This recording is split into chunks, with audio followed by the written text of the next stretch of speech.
যতক্ষণে ভিডিও দেখে আমার কান্না ওই পর্যন্ত, কিন্তু আপনাদের কান্না, যার সন্তান ঘরে ফেরে না তার ওই কান্নার সাথে আমাদের দুঃখের কোনো তুলনা হয় না।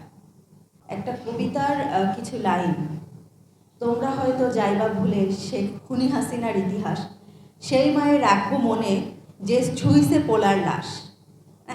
আমাদের না, আমরা সব কিছু কেন যেন ভুলে যাই।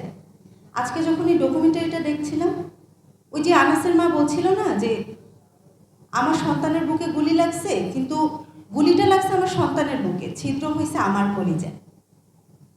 যেই মায়ের কলিজা ছিদ্র হয়ে গেছে তার ঋণ শোধ করার মতো আসলে আমাদের দেওয়ার মতো কিছুই নাই।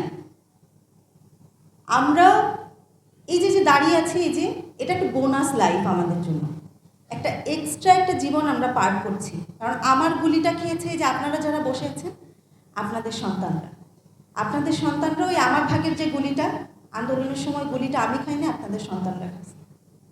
আর এই যে গুলি খাওয়ার যে দুঃখটা, এটা আপনাদের সমান আমাদের কখনো হয় নাই।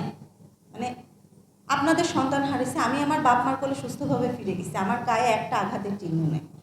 মনে একটু আঘাত আছে, আমার পাশে আমার বন্ধুরা মার খাইছে, আমি দেখছি ভিডিওতে, দেখতেছি যে চারিদিকে আমার বন্ধুরা মার খাচ্ছে, একটা মানুষ মরছে। এই যে ভিডিও দেখতে দেখতে কাঁদতেছিলাম। আমাদের কান্না, বিশ্বাস করেন, আমি যতক্ষণে ভিডিও দেখে আমার কান্না ওই পর্যন্ত, কিন্তু আপনাদের কান্না, যার সন্তান ঘরে ফেরে না তার ওই কান্নার সাথে আমাদের দুঃখের কোনো তুলনা হয় না। আমাদের যে কষ্ট, সেই কষ্টের সাথে আপনাদের কষ্টের কোনো তুলনাই হয় না। আপনার সন্তান ঘরে ফেরে নাই, আপনার সন্তান এই দেশের জন্য গুলি খেয়ে মরছে, ওই সৌভাগ্য আমার হয় নাই। আমরা যারা এখানে দাঁড়িয়ে কথা বলছি, আমাদের কারো ওই সৌভাগ্য হয় নাই গুলি খেয়ে আমরা মরবো।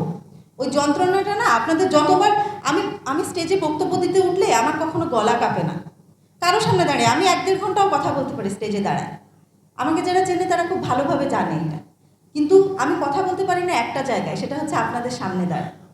আমার কথা বলতে গেলে গলা কেঁপে যায়, কথা বলতে গেলে আমার একটা অপরাধ বোধ আমাকে চারিদিক থেকে চেপে ধরে যে আমি সুস্থ আছি, আপনাদের সন্তান ঘরে ফেরে। এই কষ্ট আমি ভুলবো না, আপনারা ভুলতে পারবেন না, কিন্তু আমি কতদিন মনে রাখতে পারবো? আমি যদি কখনো ভুলে যাই, আমি শুধু চাই যে যেই সময় আমি ভুলে যাবো এই রক্তের কথা, এই শহীদদের কথা, আমি মানুষ থাকবো না ওই সময়। আমাকে আপনারা মনে রাখবেন না ওই সময়। আমাদের মনে রাখার দরকার নাই। যে